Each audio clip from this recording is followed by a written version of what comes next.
Welcome to episode 23, and it's me in the hosting chair today. Not quite sure how that happened, but here I am, sat here with you. How you doing, Dec? You all right? Yeah, I'm very well, thank you. And bravo on the intro. Sounded very calm. Very good. You said I had to do a cool intro. That doesn't really qualify, does it? Let's be honest. Cool. What do I have to do to make it cool, though? I don't know, like energetic. If someone's listening to it, they're like, oh wow, I'm that was really such a cool intro, bro. Yeah. Thinking back, mine are probably not that cool anyway. Probably better than mine, yeah. So we swapped around today just because we're doing a quite, I think, a very interesting podcast because we've had a lot of questions from PTs on basically how to be a PT. Well, how to start in the industry, right? Yes. I made a giant oversight by thinking I thought it was fairly obvious, and that was probably, like I said, an oversight from me. And there's a lot of questions that are being asked, and I was like, actually, we need to do a podcast on this because we're getting the same questions from students. So I thought, why not? Sometimes stating the obvious is actually quite useful. Yeah, very much so. Yeah. And I do it all the time. I'll ask silly questions in industries that I don't know about, whether it be like content creation, whether it be in video production, audio, whatever it may be, cooking. I'll ask stupid questions all the time. So how's things with you anyway? You okay? Yeah, very well, mate. I'm excited for our new courses and the new course layout that we've got coming out. We're busy beaving away, aren't we, trying to design a whole new curriculum, which is always fun. It is. In the nitty-gritty of it. We might do a podcast one day on that. We might do. Want to talk about it? Do you know what? I asked some students for feedback on the course setup that we're doing. Yeah, and the new one. Yeah. And a lot of them were very complimentary about the previous one. But I told them the changes, and they were like, they would be the exact changes I would do. Yeah, okay, which is really that's nice. Good, like Holly, Corey, more days, and Hannah, more time. Spoke to yesterday about it. Great. Well, it's good. It's nice to get some feedback on it. It is really good. Yeah, very good. Episode 23, what we're trying to do is answer 3 key questions which you believe are the key to being a successful PT in the industry, right? Not necessarily a successful PT, but how do you start out? Like, where are the first steps? What do you need to know going into the industry? And again, I thought these were quite obvious. And then when I look back, I didn't know these either. Yeah. But I'm probably someone who will just go and do it, build on experiences, and then develop my outcome from that. Yeah. Where some people need a little bit more assurances, which is absolutely fine. And they want to know more going into the industry. Yeah. And they want to have a little bit more of a setup process, a background, a knowledge, which is fantastic. Yeah, that'd be me definitely. I can't jump in 2 feet. 1 foot's fine. Yeah, 1 foot and a helping hand rather than 2 feet. I'm always just like, 2 feet, give it a whirl. We'll work it out along the way. Great. So we're trying to answer for you guys today, basically, what type of services you should offer to your clients. Why do you offer this service? And basically, what kind of problems are you trying to solve with the packages and services that you're offering? And then why should they choose you over another PT? Because actually the industry is pretty condensed, right? Yes. So why should they choose you over someone who's literally in the same building sometimes, wearing the same uniform, wearing the same and offering the same services? Why choose you? And these 3 questions come from what my mentor used to ask me, and he literally asked me every single month to be so specific. So what services do I offer? And he would ask me so many questions about it, because he said, what if a customer asks you? Yeah. He said, what problem are you solving? How is it benefiting me as the customer? Yeah. And again, he would ask me so many questions about it. And it's about knowing your service to a T. Mm-hmm. And then the other one, obviously, why should you be chosen over anyone else, is the same as any business, any marketing.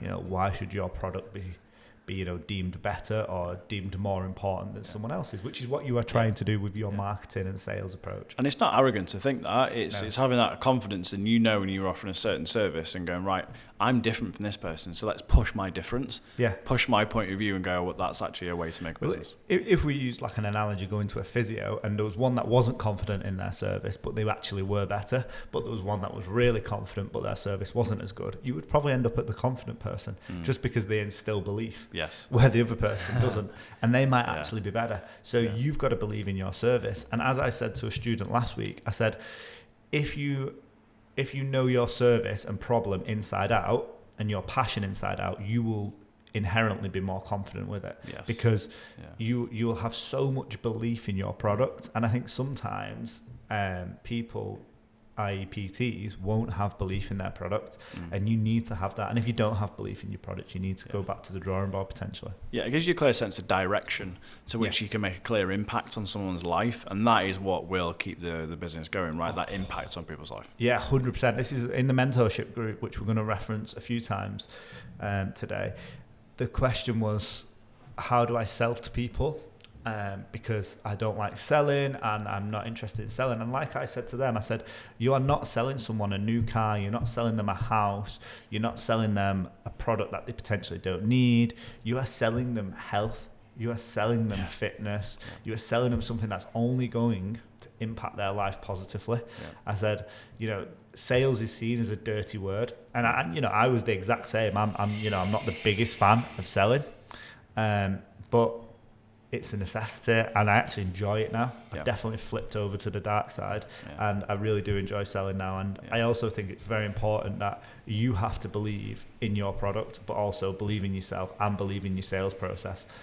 I don't think I could sell, say, kitchens. Right. I'm just not that bothered about them. I'm not passionate about them. Yeah, you need something you're interested in. Yeah, 100%. Yeah. Is there anything you think you could sell? What do you reckon you could sell? Something completely random? Yeah. No, I reckon I could sell a tour to somewhere specific. Oh, really? Just somewhere random. I could sell a tour to someone, or do a tour or something like that. Making up random stuff as I go along. Yeah. Nice. So the first sort of area we want to talk about basically is how you build your products and services. So from your experience being a successful PT and gym owner, how did you build your products and services for a PT, and what should a new PT do when they're starting out building that products and service? Yeah, so this is, we're imagining that this person's fresh face, just into the industry, and we're going to build it on the premise of they're going into a commercial facility. Yeah, that's the idea. Yeah. Just because that's 85% of the PTs that we send into the industry. And we will be doing an online version, right? Because we have talked about that as well, because it's a different sort of thing, isn't it? Yeah, 100%. We're going to do a separate podcast on how to do in-person personal training and online personal training. Because they are completely different businesses. 100%. Which you were figuring out, weren't you? Trying to work out how to do this. Yeah, 100%. We were going to try and do it all as one podcast, but then I was just like, these are so vastly different. But imagine that you're brand new to the industry. My first thing would always be understanding what products you want to offer. And that usually comes from your passion. So is there a topic that you, morning and night, you're reading about, you're researching? It might be from your own personal journey. And from this, you'll develop your products and services. And it might be something that you're really good at, because I say to PTs all the time, especially in our mentorship group, they might say, oh, I'm really interested in this. But then I ask them questions like, well, what problem are you solving with that? And also I ask them, what population need that service? Because there's got to be a market, and I think you can't just, I found this out very much myself. Like, I wanted to coach people who were into powerlifting and weightlifting, and that percentage in Preston, where I was based, is like 0.01%. So realistically, my target market is so minute. But my mentor taught me that, well, focus on that as kind of like, that's where your path is long term, but in the short and medium term, you need something that's going to pay the bills and build you a successful career. And I actually learned quite a lot from working with General Pop, and I ended up just loving staying with General Pop, and I changed my service around the experiences I gained. So again, it goes back to what service and product do you want to offer? But to know that, you need to understand what you can get results in. So, for instance, if you're a physiotherapist, can you fix someone? That's the problem you're solving usually. And I see a lot more specialists now. So there's a physio around the corner from where we're filming this podcast, and they only work with lower limb because that's what she's really passionate about. She does a lot of research around it, and it's because she had a family member who had an accident with a lower limb. And she did a lot of research to help that person, and then she found out that that's her kind of niche. So now we're on to niches. Maybe work out what your niche is, and make sure it is a niche, but make sure it's not too niche. And by too niche, I mean there is actually people who need this service, enough people who need this service to pay the bills. So you're talking about like going to Gen Pop then because there wasn't a great demographic, like 0.1%. But when you with that Gen Pop, did you do weightlifting and powerlifting with those people? Because that is still your passion, so you must have put that into what you were doing. Excellent point. Yeah, no, so then that kind of molded my services, and this is where I always come back. One of the tips I'm going to give is just get started, where I ended up going for a route of going, right, well, actually, I will help this general pop person or people with their problems. You know, it might be weight loss, muscle gain, fitness, health, flexibility, you know, the most generic thing you can think of. Yeah.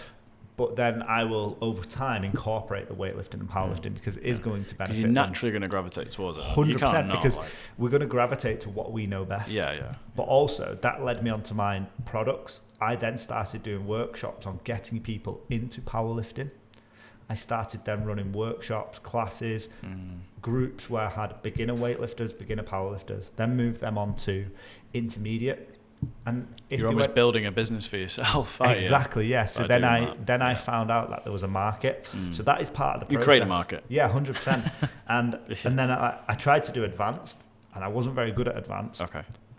So I went back to go, right, if I get that client to intermediate, I can pass them on to an advanced coach. But you got like a pathway of development within your own business model. And I developed that pathway through the products and services I was offering. Yeah, that's cool. So you've changed your demographic because you've done some research, which is really important to do your research prior. Yeah.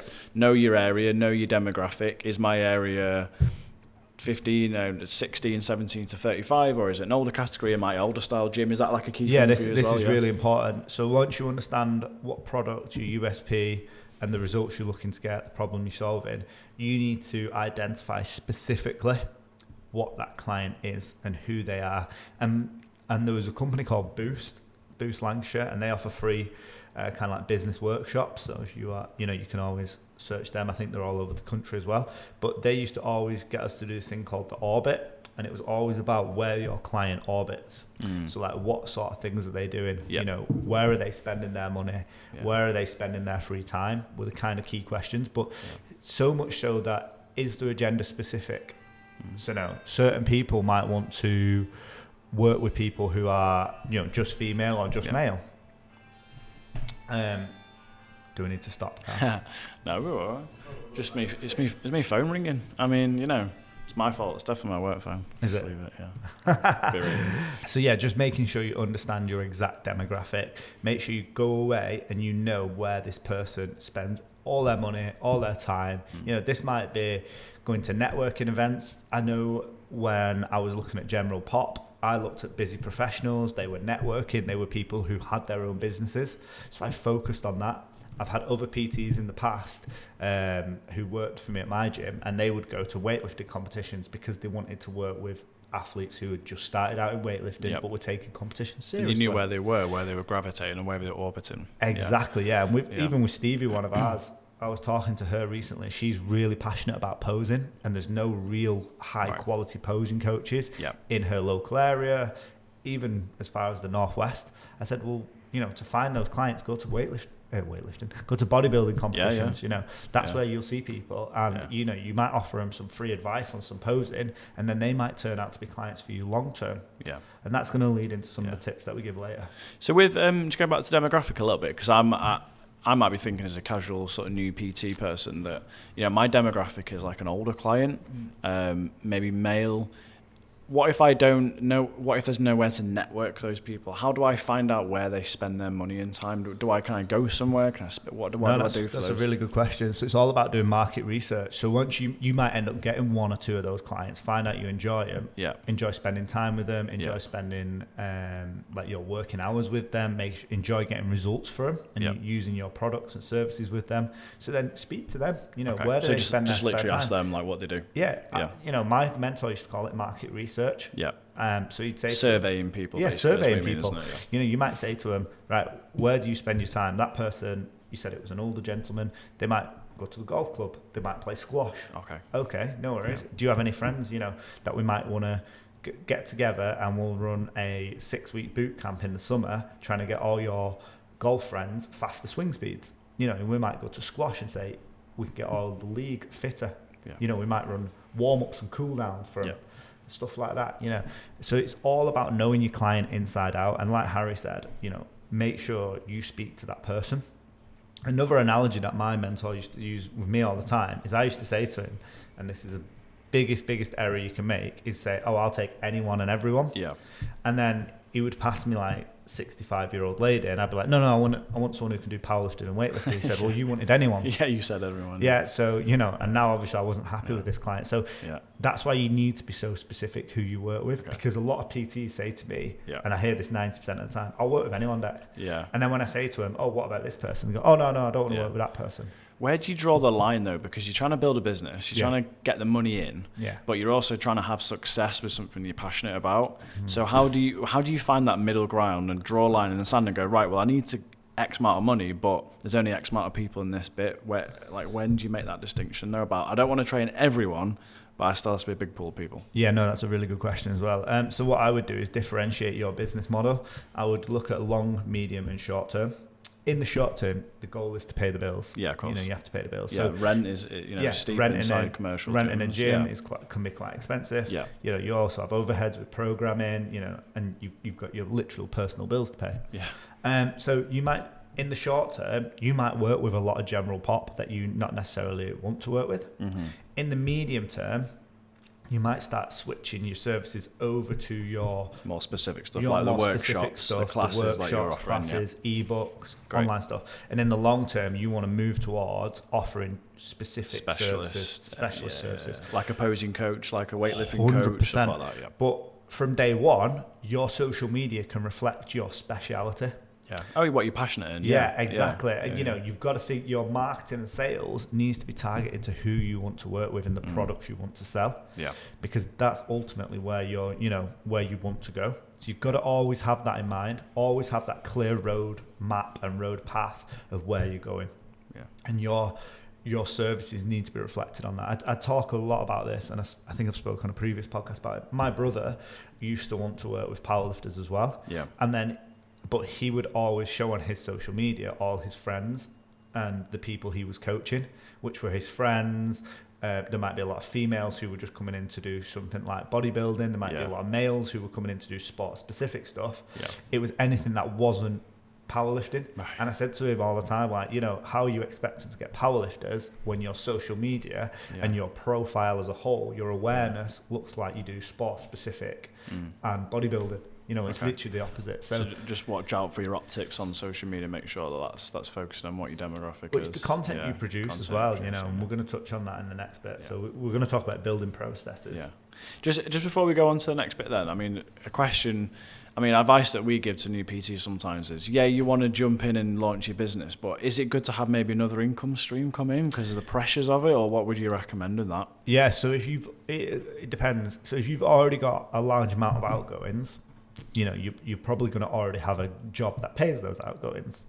And like I always recommend to students, like we had Holly on the podcast and Corey and Hannah, and they've all talked about how they would do 3 or 4 days at their other job and then 1 or 2 days PTing and build it up. Try and get a full PT calendar. Yeah, because that's the goal, isn't it? Like when you say to people, what's your first goal, really is to be a full-time PT, because it's not something that you can just jump in with both feet unless you have that backing from somewhere else. Yeah. Right? Yeah. I say, if I'm being realistic, I say to students, it's 6 to 12 months to build a full PT diary. Yes, a diary, And which is what, like 30 people? Or 25 to 30 hours a week. 30, yeah, hours, personal training. Yeah.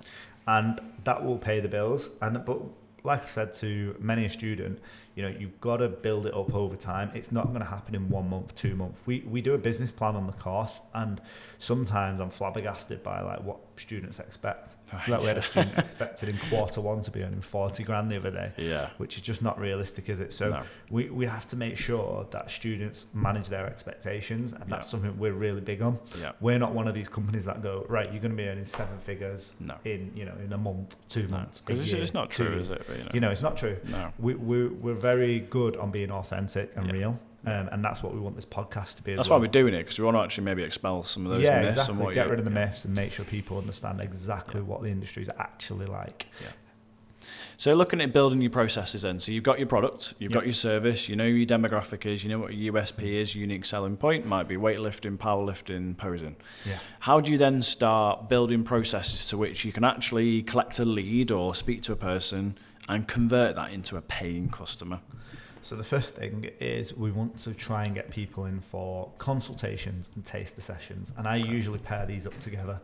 So if they're doing a consultation, I'll take them through a taster session, and then I'll take them onto the sales process. And that's how I would like to see PTs listening to this podcast develop their service, because you're not going to take payment before they've done a consultation, because that client might not be right for you. You're not going to take payment before a taster session, because again, they might not like you, you might not like them. And it's generally free, right? You're giving it away, aren't you? Because it's a tool to collect that sale. Yes, 100%. It's a lead generator. It's a great way for someone to taste your service. It's like we do 30 days free on the mentorship. It's like Amazon do 30 days free on their service. Yes. A lot of services offer tasters, and PT can be no different. It can be time consuming, but always try and get something out of that taster client consultation, whether it be a client review. If they're not going to sign up, maybe see if they'll give you a review. If not, get some maybe social media content, or just general pictures. And how long is that, those sessions? I know you have an idea of what structure should be, really, literally minute by minute, isn't it? Yeah, my mentor used to say 90 minutes. Okay, and so what is that? 30-minute consultation, 30-minute taster, 30-minute sales. So you do the consultation first, get to know that person, and in that consultation 30 minutes, like, you talk about goals and aspirations, but really what are you trying to portray to that person? What are you trying to get across to them? So at that consultation, it's so important that you build the rapport instantly.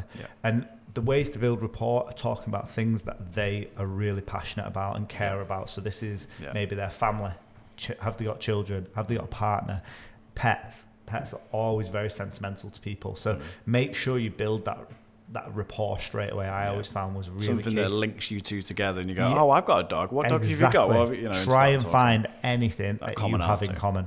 Some sort of common ground, because that'll make you relatable, because all that person will be thinking is that you were born in the gym and you've always been fit and healthy. Because honestly, that is what people think of PTs, or is a common. Well, you are in a lot of a higher position, really, because you're offering a service. You're supposed to be the expert, the coach. So there is some sort of aura, and you got to dispel that aura a little bit. You want to keep it, but in general, find that common ground. Got to find a middle ground, haven't you? Find the middle ground. Where the client feels comfortable with you, and that you're going to be able to help them in a kind of respectful manner. Okay, so then you do your taster session, and really, what's that? Because you only got half an hour, you're saying, for taster session. Like, what can you realistically put in half an hour? What would be the main areas that you'd put in that?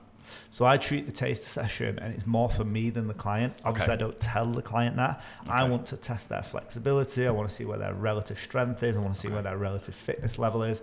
I want to get basement figures, but I also want to make it fun for the client. So I'll usually tailor it depending on the consultation, but the usual rule of thumb for me would be a 5 minutes on the bike. And I would talk to the client. Again, we're continually trying to build that relationship and rapport. But those 5 minutes, over time, with experience, you'll see what a good score is for calories. So I'd put them on the assault bike or the echo bike, and over time, it's a good little full body blood flow, a little bit of a pump. It's great to get them started on that, but also some clients would get 30 calories because they're just naturally really fit, and that, they're doing quite well in that 5 minutes just talking and it being casual. Some clients will really struggle and only get 5 or 10. So I'll know where their fitness is off that. So you're evaluating your client. Exactly, And a lot of the stuff I do, like postural analysis, I do it without the client even thinking. Then I'll usually move them on to a basic, just, we'll try and get some air squats in, just to see what their mobility is like. On that side of things, I'll usually get them to get some inverted kettlebell carries. And this is for a number of reasons. One, I want to look at their gait, but two, I want to look at their shoulder health.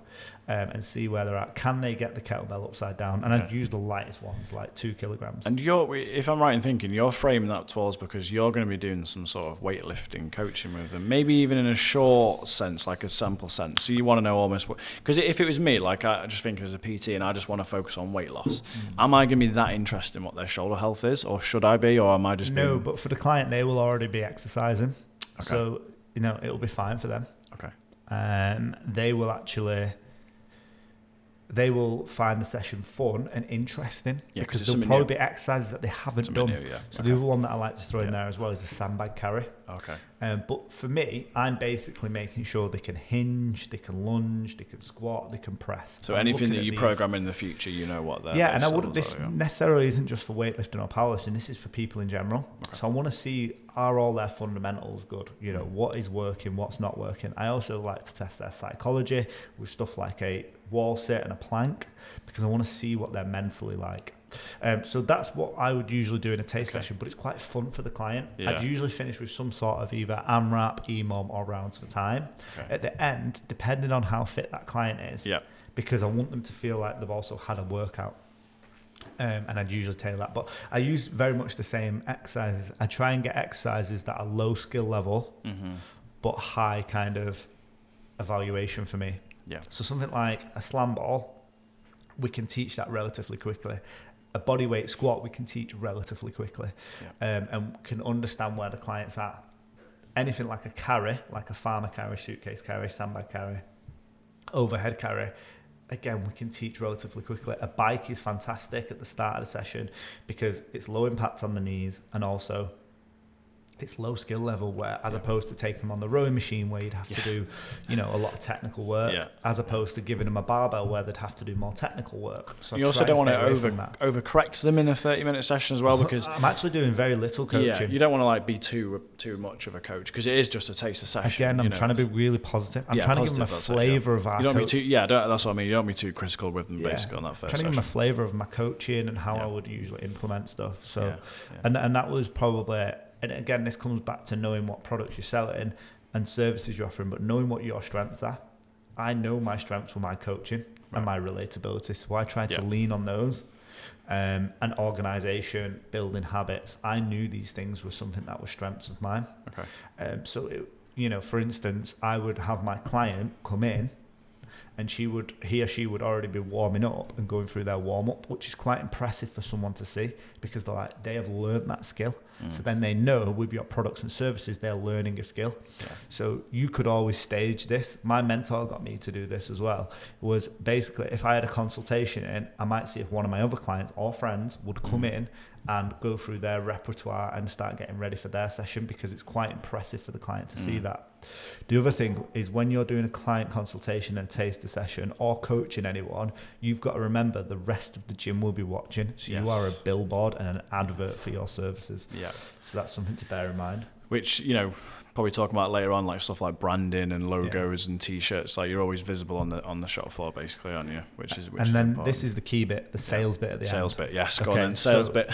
You've got to have your payment method ready to take. Never leave let the person leave. And this sounds horrible, it sounds really dark, it sounds like a nasty tactic, but you've got to make sure if that person is wanting to sign up, that they can make payment that day and make a commitment, because their psychology might be they go away, rethink it, get scared again, anxious about coming to the gym and not sign up. And like I've said at the start of the podcast, you are selling health, wellness and fitness often. So make sure that you have some sort, if you're doing it like say go cardless, or if you're using Stripe. Stripe's a good way, because email link, isn't it? Yeah. Email payment link. Even not the email, I would have the laptop open and they input their card details. Great. Or my preference would be to use a sum up card reader, or an iZettle, any sort of card reader that they can make a deposit on, and then at least some sort of commitment to what it might even just be a £20 deposit. They can pay for their first month, and then you can set them up on a direct debit for the second month, because I recommend direct debits if you can, but they pay for that initial payment straight away because they've made that commitment. That is the key to the sales process. And through that sales process, you want to be really positive. You want to tell the client how amazing they are, how amazing they've done. You want to be, I can really help you with these problems. Highlighting all the things that you can do for them. Tell them about your service. Whenever we buy any other products in life, they always tell us about how wonderful those products are, and you've got to be the same with yours. You are a TV advert. 100%. A radio advert. Great. Yeah, no, that's really useful. I think that 90-minute for me, is something that I've not really heard about within the industry, and I think that's actually an incredibly good sales tactic, but also a very positive one, and not an overly 100% heavy sales tactic. Also, like, you can condense that down, so that could be 60 minutes if you needed it to. Yeah. But I like to say to the client, it's between 60 and 90 minutes. Yeah, and I would usually say to the client, do you need to, be anywhere straight after the session, or can we do 90 minutes? Yeah. And sometimes they might go, I've only got 60 minutes. Yeah. No worries, 20 minutes of each. Okay. And that's usually how I would do it. So looking at that process before we go on to like how you actually generate a lead, but in terms of those taste sessions, how do you get people to book on? Because you walk around the gym floor, and we'll talk about that kind of stuff in a minute, but say you got someone who's interested, you go, right, yeah, do you want to book in for your 90-minute taste session? They go, yes. You go, yeah. Well, how do I do that? No, that's a really good point. So the taster session needs to be put on a pedestal, kind of. And this is what my mentor used to say to me, is it's got to be seen as value. If you're just throwing out taste sessions everywhere, to the wrong people per se, then, it's going to devalue that taster session. People are not going to see it. But if you market it as that's £60 of my time, because if you're £40 an hour, 90 minutes, 60 quid. Yep. If you're going, would anyone like free £60? They were more likely to accept that. So there's a couple of tactics, and we're going to talk about in lead generation in part 2 of this podcast. Perfect. So Dec, we are back, and now we're just talking a little bit about how to actually generate your leads, because you got a lead system to convert that lead, but how do we actually get someone to book onto a taster session? Like what can we do to actually get them interested in doing that? What kind of things can we do to generate leads? Yeah, it's probably one of my biggest bugbears with PCs. I always ask them, how are you going to get leads? They're like, they're just going to come to me. Just walk around with a t-shirt and they'll be magic out of thin air or something. I always say to them, it's not like catching Pokemon. Yeah. So generating. It's quite hard though, catching Pokemon. Maybe some of them are better than that. Better at that. Generating leads. What's your actual plan to get clients? Ask yourself that question. Yeah. What is your actual plan? Like, do you have a plan? Yeah. And a lot of what we cover on the mentorship is about this, like lead ideas, lead generation processes, and that's the point. We need a process. So first of all, every single client you get in for a taster session, or that you come in contact with, or you can get their details, email and phone number, because we want to be email marketing and text marketing. At the start, I wouldn't spend too much time on this, maybe a weekly newsletter and a monthly text, something along those lines. Text magic works really well for this. So you could send out a text saying, I have a free space on a 6 o'clock spot that you might have on a Monday or a Wednesday. And that's like a bulk messaging you can just send it out. Does anyone want it? You might ask that question. There's also added value, workshops you could do with that. But the point is, get people's email and phone numbers, because that is huge for your long-term success. And so when you say get people's emails, like, what are you literally writing down their email, or do you have like a web link where they put their email in? What are you doing to get that? On your social media, it'll be a web link. Okay. But if you think about when you do a client consultation, you need their email and phone number. So you could just write it down, essentially, type it in your 100%. Yeah. You could. I would recommend that you use something along the line of Acuity or Calendly, which will automate. Calendly. So that was my next question, really, because you're going to have to book these taste sessions in, aren't you? So, exactly. So the client will give you their email and their phone number. Okay. So in Calendly, do you want to talk about Calendly a little bit? Calendly is an amazing scheduling software, but it makes your business look super professional. So, for instance, a client might say to you, can I book a taster session in? Can I book a client consultation? Yeah, no worries. Here is the link. Yes, that's the key thing, isn't it? Yes. Yeah, I think that really is key. You need somewhere to direct someone to collect and book that meeting, right? Yeah. Also, make sure you are very available to add that to your calendar straight away. So I see it sometimes in a gym. Rather than if you're with the person, book it in with them while they're there. Yeah. Obviously, if they message you, via text, or if they message you via WhatsApp or online on social media, send them a link by all means. But if they're with them in person, this is a big mistake PTs make. They go, I want a taster session, and they go, no worries, what's your number? I'll send you a link. Yeah. And then that client might not have time to do the link, or they might, as we said earlier, their psychology may change. They may not want to do it anymore. So book them in straight away if you can. Yeah. On your Calendly app calendar. Yes, 100%. Yeah. And that'll give them a reminder of when the session is. Because you want it all in the same place. You don't want to use one calendar for one and this email for that. You want it all in one synced Calendly place. Is fantastic because they can fill out their PARQ on there. They can fill out their waiver and informed consent forms. So that's all very, very useful. You can also pay on there, can't you? Yeah, you can pay on there as well if they wanted to. So they might pay a deposit for that consultation. Yeah. But usually I wouldn't recommend paying for a consultation. free, really, isn't I'd like to give it free. But yeah, you can take payment if you needed to. So for instance, someone might leave your service and then they might sign back up with Calendly. You might send out that. And then just touching on that, if you do get a big email list and text list, re-engaging with clients that have left your service is so profitable. It was something that I found really useful. By what, sending them an email? Or like how are you doing? Or, how's birthday. your training going? Happy birthday, all these sort of things. But email and text marketing is so important. A couple of things that I would highly recommend: networking. Whether that be networking within your own gym, but that can be networking more of a professional sense, such as like going to a actual referral networking group, such as Business Over Breakfast, monthly networking events like the Current Thames networking event, Business Networking International. Fantastic places for meeting other businesses that actively try and help you get more leads. But also non-conventional networking, such as if you're looking to work with footballers, going to local football games. If you're looking to work with, say, dancers, go to dance clubs, go to performances. Be in the spaces that your demographic are in. That's why you need to work on that first. Exactly. That's why the process is working out your unique selling point, services, and demographic. So go into that. And then it's all about raising awareness of your brand. So when we talk about lead gen, raise awareness of your brand.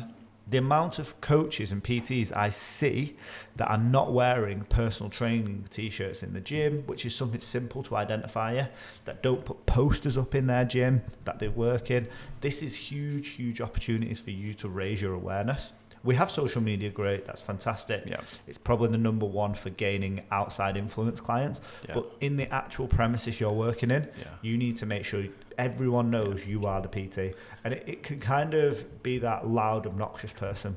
So it might be a case of you training with some clients. Don't always think of everything as a sales process, as a sales pitch, might just go and train with them, build a rapport over time, because you might say train, and this worked out really well for me, train with a couple of people who attend the gym, and then if they have friends and family who want a PT, they might refer them to you. But also it builds credibility because it builds your brand name awareness within the gym. So it's really important. And then building some of these long-term relationships with clients who might now not necessarily need your service, but who knows, in 6 months, things change, 12 months, things change, situations and things change. Some people need to get to know a person or a brand to be actually want to buy into them. Like, I look at Instagram, I might see 10 different adverts, but if I see the same advert one time, I might click on it out of the 10 that I've seen it, and then I might go on the deep dive and go, well, let's have a look a bit more of that, and then after that I might buy. It's not always one click buy. It doesn't really work like with PT, does it? No, 100%. It's building up that relationship and building up the know, like, and trust you method. Make sure they get to know you first, then they've got to work out if they like you, and then ultimately trust you to buy your service. So if they don't like you, they won't pay for your services. 100%. I wouldn't buy from a company that I don't endorse myself. But yeah, going back to this, is lead generation. A huge thing as well is getting results. That'll be the biggest thing you can do in a gym. Get results, really, because as a PT, 100% word of mouth will then spread, and you'll get more clients like that. And my favorite way of getting a client was word of mouth. So a client coming to me going, I saw the results you got with X, Y, and Z. I want the same thing. Or X, Y, and Z have told me how good your service is, and they recommended you. They're my favorite. And that's key in the local area if you're working in a local gym, because social media, if you're based in a commercial gym, is about social proof, about showing who you are, being passionate, maybe converting someone who follows you. But if you've got 10,000 followers or 1,000, they're not all going to be in that one gym. 100%. So, in 2015, 16 and 17, I was probably the number one PT in Preston, and people would be like, oh, I want to come and train with you, and they would have to sign up to the gym. So it then became a selling point for my gym that I was working in, which was DW Gym at the time. So it was really, really good, and it helped with everything. It just made life a lot easier. But that didn't just happen overnight. It happened with building brand awareness and making sure people were aware of your services, but more importantly, what results you get. Get results, because they're paying for results. That's what they're paying for. So results are so important. PTs come to me all the time and they're like, I've been working with clients for 6 months, 7 months, I can't sell PT. And I'm like, show me your results. Oh, I haven't got any results. What, you haven't got results in 6 months? Something's wrong there with your coaching, and that's completely another topic. That's different to business as well, isn't it? That coaching's like a different thing, isn't it? So that's got to be a prerequisite. You've got to be able to get results. But some other lead generation ideas, giveaways. Okay. When a PT sets up, they might do a giveaway. So you might invest in, say, a massage for 2 and a spa day and a meal for 2. That might cost you 60, 70 quid. You might do it as a prize in the gym. And everyone who wants to enter it, they simply fill out a contact forms with their email and their phone number and their name, and they drop it in a box. This box in the gym, you might say leave it there for a week, 2 weeks, 3 weeks, whatever it may be. Then in the gym and on your social medias, you might do a live. In the gym, you would get a member to pull out the winner. That person wins that 60, 70 pound prize. Then you will have, say, 10 winners of a free taster session. You might have 5 winners who win a free week PT. You might have 1 winner who wins a month worth of PT, because ultimately this has just built you a client base pretty much instantly.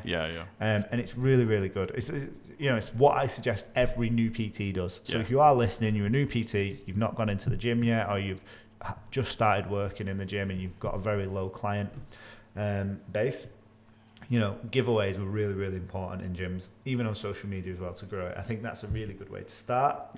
The other one that I like is the spin the wheel. Something that was very successful for me is they didn't have them on Amazon at the time, so we had to spin the wheel, which was really fun because you could put loads of prizes on there. It might be a protein bar, it might be to do 10 burpees, so there'd be obviously consequences, and it might be a free taster session. Everyone who comes through the gym door, spin the wheel. Nice and simple. We also have keep everyone that you speak to in your mind, as in terms of when you speak to a person in the gym, make sure you tell them that you're a PT. Make sure you give them, do you know any, speak to them, just ask them, do you know anyone that would benefit from my services? Because sometimes, and I've been guilty of this as well, I didn't know someone needed my service. I didn't know someone needed my help. And if you tell people, they might actually then resonate with someone who they were talking to, say, that morning, earlier in the day, earlier in the week, where they go, oh, actually, they said they needed a PT, X, Y, and Z. So that's a really, really good way of lead generation. Making sure you tell people, more specifically, tell your clients if you've got spaces available. And with some of like the day-to-day life, so you're spending 5-6 hours on the gym floor, training, working out, cleaning, whatever it is that you're doing.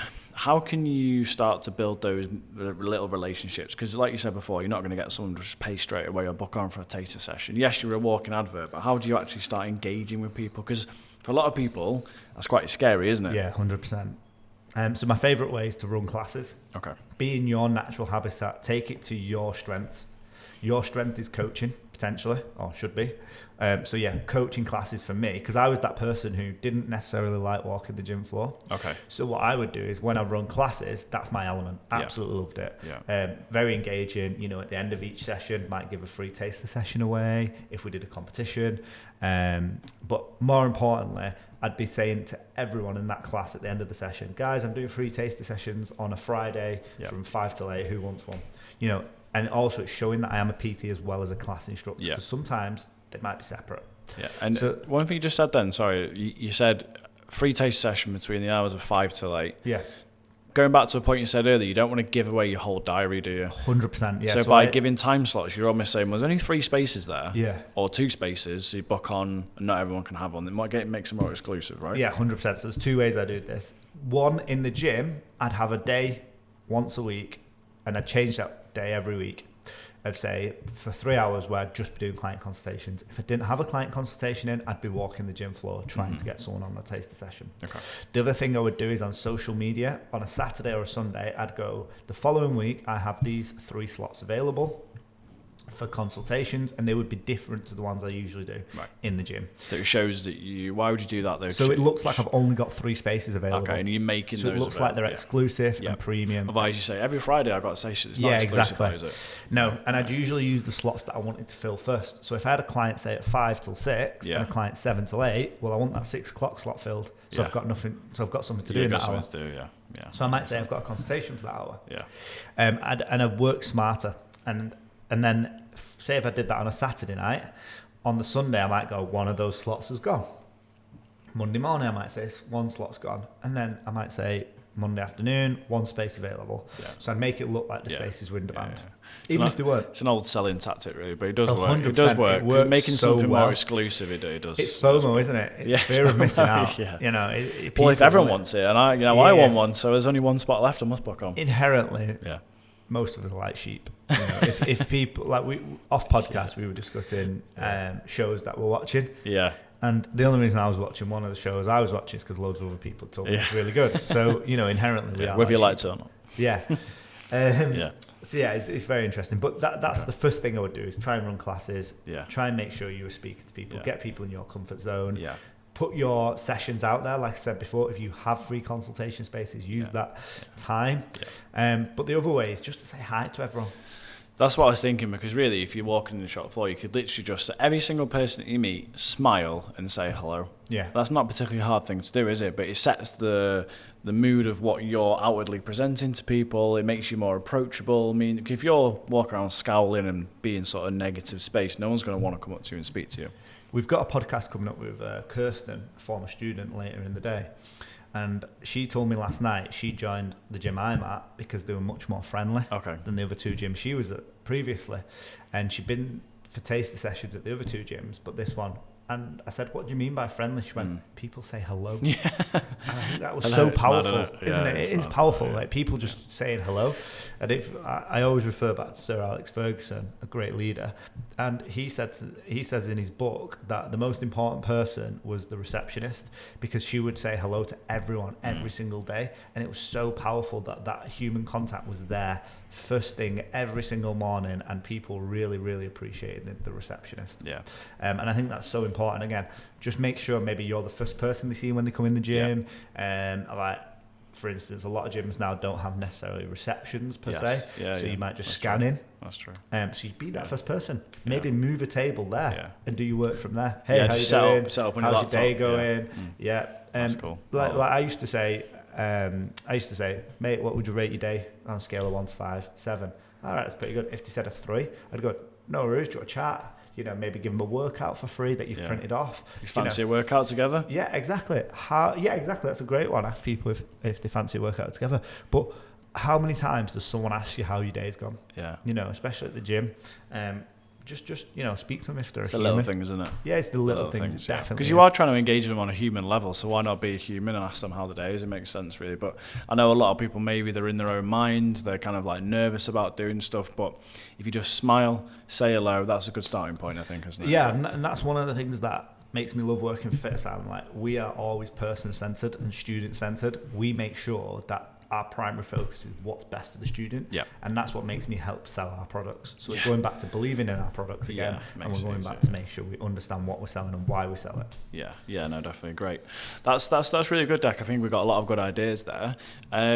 Looking at maybe just setting out a roadmap and a recap of, right, okay, well, I've heard all this good stuff. That's really great. It's super useful, but I've probably just forgotten a little bit about it. So maybe can we outline a roadmap of what, if I'm starting tomorrow, what do I need to do now? Awesome. Yeah, no, perfect. It's good to always recap and round up. And if you are listening to the podcast, grab a pen and paper. Or just get notes up on your phone. But know exactly what you are selling. So what products you're selling, your unique selling point, your target market, and your demographic. Know your product inside out. Have a list them down. 100%. List them, say USP, demographic, and go list. Have it in a clear focus so you know, right? Yeah, so something that I learned from Mr. Beast, the podcaster, he writes 100 ideas down and picks the number one. You might write down 10 products you think you can offer really well, but ask yourself which one are you most passionate about and you think you can get the best results for. Yeah, great. The second thing I'd say is have a clear plan on how you're going to gain leads and clients. And we need to make sure we're getting leads and clients. Okay, so leads will obviously over the short, medium and long term add a constant flow of clientele.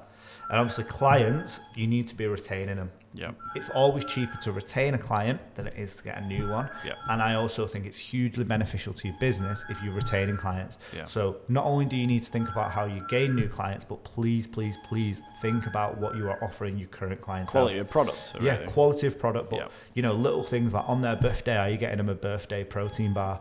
Yeah. Are you buying your client a coffee every now and then? If they've referred someone to you, are you rewarding that and saying, thank you, we've taken them, for a coffee, a meal, giving them a free workout, something like that. So look after your clients is the most important kind of tip I would probably ever give them. Yeah. And then build awareness of your service and your brand. So make sure everyone in your gym, your local area knows exactly what service you are offering, but also in the long term, build your social media. Make sure it reflects what services you want to offer. Yeah. And that leads us on to the kind of like the last one is I would always think big picture and longevity. Think about where your business is going and what you want to offer. Don't be afraid to change your services. Something that worked really well for me is my mentor said, well, your prices have gone up drastically for PT. I was charging £40 an hour when I originally started. I was charging £25 an hour. Yep. So 3 years later down the line, I'm charging £40 an hour. Some clients can't afford that now. Okay, well, do you have an alternate product to keep them within your business? A gold and a silver. Exactly, yeah. So then I moved them on to group sessions, and if I didn't, and then once that worked out well and it got full, then I moved them on to offering them on online product because it was cheaper for them. So layer your services is so important. Think about the longevity, and this is where it comes back to having that email and text. Someone might have left your service because they can't afford it now. Yep. You might be sending them emails about your group sessions, which are more affordable. Yeah. You might be sending them emails and texts about your online coaching, which is more affordable because they loved your service. They just might not be able to afford the product that you've now developed. Because again, you're trying to solve a problem, which to them is that they can't afford the package that you're originally offering. So you're solving a problem, but also solving their other original problem, which is maybe to lose weight and feel healthier. And when we're thinking big picture longevity, always remember that you're looking to network and everything you do represents your brand. So when you're going to networking events, it represents your brand. Keep building that network. Everyone you meet in everyday life is then part of your network if you continue to speak to them. So, and networks can be something as simple as the coffee shop you go to every day, the hairdressers or the barbers you go to monthly, weekly, however often you get your haircut. Build that service. It might be a case of, in that coffee shop, can you leave your business cards, leaflets, whatever it may be, the new product you're launching? Can you create a collaboration on social media? I loved it when we had Toby on. He talked about how he's got a referral link where they get a free product from the hairdressers if they sign up with him, and they get a discount. Stuff like that is amazing. So build your network, guys, and this will help you with gaining clients over the medium and long term as well. Great. I think that's pretty much it, right? I mean, I hope you've enjoyed it. I think what we're trying to do is really lay a roadmap for you guys to get going, because we know it's pretty scary and stressful when you're starting out. 100%. So I think hopefully we've answered all your questions. If you do want more information, more detailed coaching, we do have our mentorship program, which there are 30-day free trial, like we said before. And basically we go into this and more in more detail. And also the most useful thing about it is that our WhatsApp group, which on a podcast in the future, we're going to ask some questions that we often get from people where they actually ask those questions straight to you, don't they? So if you want that one-to-one service where you're actually asking Dec a question, then the mentorship is a way to go. But hopefully you've enjoyed the podcast. Yeah, just to touch on that, we do obviously have our business mentorship. We also have our coaching mentorship, and these are very, very affordable, £30 a month. Yes. And the reason we've done this is because we see some of our students leaving and paying astronomical amounts for mentorship, and we wanted to make sure we help our students that qualify. So if you are a personal trainer struggling to get started or struggling to kind of build your business, please get in contact with us. We'd love to help you. Awesome. Right, see you on the next one.